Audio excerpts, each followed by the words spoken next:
ಮೊದಲು ಸ್ಟವ್ ಹಚ್ಕೊಂಡು ಬಾಣಲೆ ಇಡಿ. ಆಮೇಲೆ ಅದರಲ್ಲಿ ನೀರಿನ ಅಂಶ ಎಲ್ಲ ಇತ್ತು ಅಂದರೆ ಅದು ಸ್ವಲ್ಪ ಡ್ರೈ ಆಗೋವರೆಗೂ ವೆಯ್ಟ್ ಮಾಡಿ ಆಮೇಲೆ ಆಯಿಲ್ ಹಾಕಿ. ನಿಮಗೆ ಎಷ್ಟು ನಾನು ಹಾಕಿರೋದು 4 ಸ್ಪೂನ್ ಆಯಿಲು. ನಿಮಗೆ ಎಷ್ಟು ಬೇಕೋ ಅಷ್ಟು ಹಾಕ್ಕೊಳ್ಳಿ, ಅಂದರೆ ಜಾಸ್ತಿನೂ ಹಾಕಬೇಡಿ, ಸರಿಯಾಗಲ್ಲ, ಜಾಸ್ತಿ ಆಯಿಲ್ ತಿನ್ನಬಾರ್ದು. ಆಮೇಲೆ ಸಾಸಿವೆ, ಕಡಲೆಬೇಳೆ, ಆಮೇಲೆ ಉದ್ದಿನಬೇಳೆ ಹಾಕ್ಕೊಂಡು ಮತ್ತು ಸ್ವಲ್ಪ ನಿಮ್ಗೆ ಎಷ್ಟು ಬೇಕೋ ಅಷ್ಟು ಹಾಕ್ಕೊಳ್ಳಿ, ಕಡಲೆಬೇಳೆ ಉದ್ದಿನಬೇಳೆ ಎಲ್ಲ. ಆಮೇಲೆ ಕರ್ಬೇವಿನ ಸೊಪ್ಪಿದ್ರೆ ಕರ್ಬೇವಿನ ಸೊಪ್ಪು ಹಾಕಿ.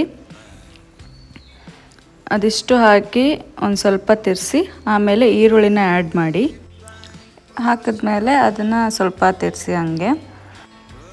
ಆಮೇಲೆ ಶುಂಠಿ ಬೆಳ್ಳುಳ್ಳಿ ಜಜ್ಜಿರೋದನ್ನು ಹಾಕಿ. ಆಮೇಲೆ ಅದು ಹಾಕಿ ತಿರ್ಸಿದ್ಮೇಲೆ ನೆಕ್ಸ್ಟು ಟೊಮೆಟೊ ಹಾಕಬೇಕು. ಟೊಮೆಟೊನ ಹಾಕಿ ಮತ್ತೆ ಕಲಸಿ ಆಮೇಲೆ ಮಸಾಲ ಹಾಕಬೇಕು ಎಲ್ಲನೂ. ಫಸ್ಟು ಅರಿಶಿಣ ಹಾಕಿ 2 ಸ್ಪೂನ್ ಆಗೋಷ್ಟು ಅರಿಶಿಣ. ಆಮೇಲೆ ಖಾರ ಹಾಕಿ, ನಿಮಗೆ ಎಷ್ಟು ರುಚಿಗೆ ಎಷ್ಟು ಖಾರ ಬೇಕು, ಖಾರ ಜಾಸ್ತಿ ತಿನ್ನೋರಾದರೆ ಖಾರ, ಇಲ್ಲ ಅಂದರೆ ಕಡಿಮೆ ಹಾಕ್ಕೊಳ್ಳಿ. ಅದೆಲ್ಲ ಆದಮೇಲೆ ಸ್ವಲ್ಪ ತಿರ್ಸ್ತಾ ಇದ್ದರೆ ಅದು ಸ್ವಲ್ಪ ಹಾಗೆ ಇರುತ್ತೆ, ಇಲ್ಲ ಅಂದರೆ ತಳ ಹಿಡಿದು ಕೈಟೋಗುತ್ತೆ. ಆಮೇಲೆ ಉಪ್ಪು ಹಾಕ್ಕೊಳ್ಳಿ. ಎಲ್ಲ ಆದಮೇಲೆ ಮೊಳಕೆ ಕಾಳನ್ನ ಆ್ಯಡ್ ಮಾಡಿ. ಆ್ಯಡ್ ಮಾಡಿದ ತಕ್ಷಣ ತಿರ್ಸಿ ಮತ್ತೆ, ಏನಕ್ಕಂದರೆ ಅದೆಲ್ಲ ಇಟ್ಕೋಬೇಕಲ್ಲ, ನಮ್ಮದು ಟೊಮೆಟೊ ಈರುಳ್ಳಿ ಎಲ್ಲ ಹಾಕಿರೋದು ಎಲ್ಲ ಇಟ್ಕೋಬೇಕು, ಅಂದರೆ ಆವಾಗ ಸ್ವಲ್ಪ ರುಚಿ ಬರೋದು. ಸ್ವಲ್ಪ ಎಲ್ಲ ಚೆನ್ನಾಗಿ ತಿರ್ಸಿ.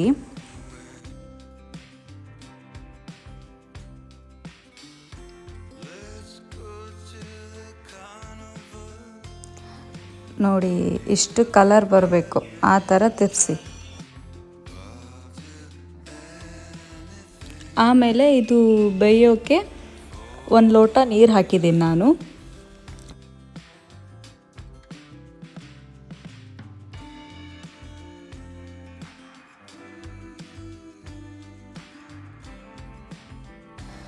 ಆಮೇಲೆ ಅದನ್ನು ಮುಚ್ಚಿಡಿ, ಅದು ಬೇಯುತ್ತೆ.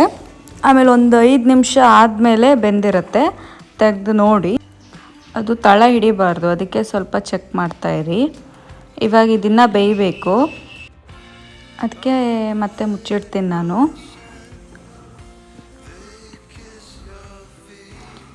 ಈಗ ಆಲ್ಮೋಸ್ಟ್ ರೆಡಿ ಆಯ್ತಿದು.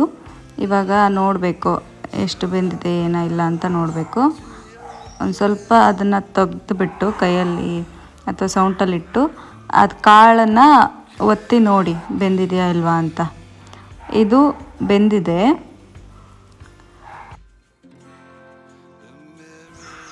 ಈಗ ಮೊಳಕೆ ಕಾಳು ಪಲ್ಯ ತಿನ್ನೋಕ್ಕೆ ರೆಡಿಯಾಗಿದೆ. ನೆಕ್ಸ್ಟ್ ನೀವು ಮನೇಲಿ ಏನಾದರೂ ಚಪಾತಿ, ರೊಟ್ಟಿ ಏನಾದರೂ ಮಾಡಿದ್ದಿದ್ರೆ ಅಥವಾ ಅನ್ನದ ಜೊತೆ ಪಲ್ಯ ತಿನ್ನಬೇಕು ಅಂತ ಇದ್ದರೆ ತಿನ್ಬೋದು. ನಾನು ಚಪಾತಿ ಮಾಡಿದ್ದೆ ಈ ಪಲ್ಯ ಜೊತೆ ತಿನ್ನೋಕ್ಕೆ. ನಿಮಗೂ ನಾನು ಮಾಡಿರೋ ರೆಸಿಪಿ ಇಷ್ಟ ಆಗಿದ್ದರೆ ಚಾನಲ್ ಸಬ್ಸ್ಕ್ರೈಬ್ ಮಾಡಿ, ಲೈಕ್ ಮಾಡಿ, ಕಮೆಂಟ್ ಮಾಡಿ, ಶೇರ್ ಮಾಡಿ. Thank you for watching. Bye.